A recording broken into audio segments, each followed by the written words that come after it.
मेरे प्रिय मित्रों, शिवम डिवाइन में आप सबका स्वागत है। आज हम आपके लिए पुत्रदा एकादशी व्रत कथा लेकर आए हैं। सनातन धर्म में एकादशी व्रत का अत्यंत विशेष महत्व बताया गया है। वर्ष में आने वाली 24 एकादशियों में पुत्रदा एकादशी का स्थान सबसे ऊंचा माना गया है, क्योंकि यह व्रत संतान सुख प्रदान करने वाला है।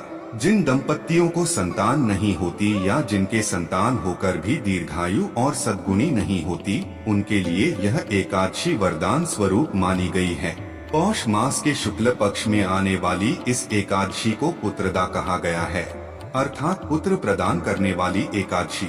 इस दिन भगवान श्री हरि विष्णु की विधि पूर्वक पूजा और व्रत करने से संतान प्राप्ति के साथ साथ सभी पापों का नाश होता है।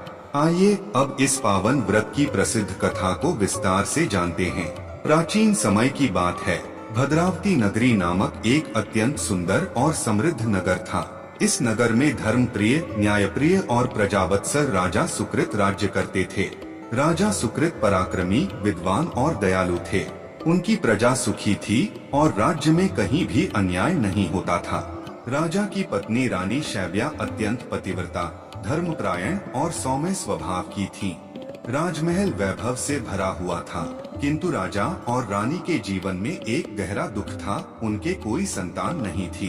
राजा सुकृत और रानी शैव्या ने कई वर्षों तक प्रतीक्षा की। उन्होंने यज्ञ, दान, व्रत, हवन, तीर्थ यात्रा सब कुछ किया, परंतु संतान का सुख प्राप्त नहीं हुआ। समय बीतता गया, किंतु राजवंश के उत्तराधिकारी का प्रश्न राजा के हृदय को दिन रात व्यथित करता रहता। यदि मेरे बाद कोई उत्तराधिकारी नहीं होगा तो इस राज्य का क्या होगा?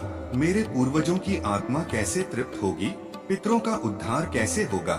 रानी भी भीतर ही भीतर दुखी रहती थी, परंतु अपने दुख को प्रकट नहीं करती थी। एक दिन राजा गहरे चिंतन में डूबे हुए थे।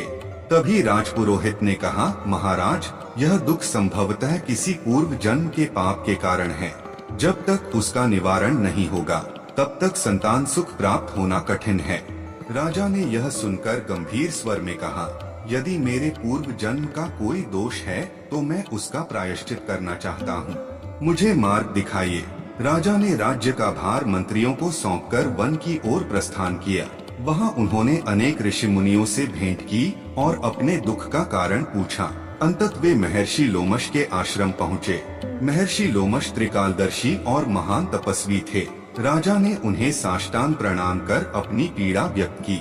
महर्षि लोमश ने ध्यान में जाकर राजा के पूर्व जन्म को देखा और बोले, हे राजन, पूर्व जन्म में तुम एक निर्धन व्यक्ति थे। एक बार तुमने जल से भरे सरोवर से प्यास बुझाने का अवसर होते हुए भी एक प्यासे ब्राह्मण को जल नहीं दिया। उसी कर्म के कारण इस जन्म में तुम्हें संतानहीनता का दुख भोगना पड़ रहा है। राजा यह सुनकर अत्यंत दुखी हुए और बोले, महर्षि, अब इस दोष से मुक्ति का कोई उपाय बताइए। महर्षि लोमश ने कृपा से कहा, हे राजन, पौष मास के शुक्ल पक्ष की पुत्रदा एकादशी का विधि पूर्वक व्रत करो। इस दिन भगवान श्री हरि विष्णु की पूजा, जागरण और कथा श्रवण करने से संतान प्राप्ति होती है और पूर्व जन्म के पाप नष्ट हो जाते हैं। राजा ने श्रद्धा पूर्वक उस व्रत को करने का संकल्प लिया। पौष शुक्ल एकादशी के दिन राजा और रानी ने प्रातः स्नान किया, शुद्ध वस्त्र धारण किए और उपवास रखा। उन्होंने भगवान विष्णु की प्रतिमा को पंचामृत से स्नान कराया, पीले पुष्प अर्पित किए, धूप दीप जलाए और विधि पूर्वक पूजा की। राजा रानी ने दिन भर उपवास रखा और रात्रि में जागरण किया। भजन कीर्तन, विष्णु सहस्रनाम और कथा का पाठ किया गया।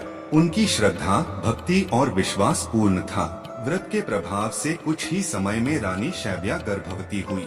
पूरे राज्य में आनंद की लहर दौड़ गई। 9 महीनों के पश्चात रानी ने एक तेजस्वी, स्वस्थ और बुद्धिमान पुत्र को जन्म दिया। राजा सुकृत की प्रसन्नता का ठिकाना न रहा। उन्होंने उस पुत्र का नाम सुकुमार रखा। बालक बड़ा होकर धर्मात्मा, वीर और न्यायप्रिय राजा बना।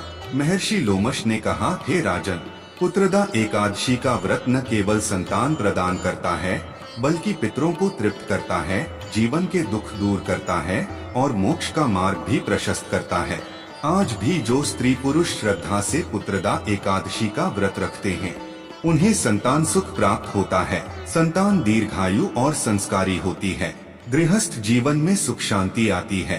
पूर्व जन्म और इस जन्म के पाप नष्ट होते हैं। पुत्रदा एकादशी केवल एक व्रत नहीं बल्कि श्रद्धा, विश्वास और धैर्य की परीक्षा है। जो भक्त सच्चे मन से भगवान विष्णु की आराधना करता है उसकी प्रार्थना अवश्य स्वीकार होती है। जो नर नारी पुत्रदा एकादशी का व्रत करते हैं उनके घर भगवान स्वयं पुत्र रूप में निवास करते हैं। ऐसे ही प्रेरणादायक वीडियो बनाने के लिए हमारे चैनल को सपोर्ट करें और वीडियो को लाइक, कमेंट, शेयर करें। धन्यवाद।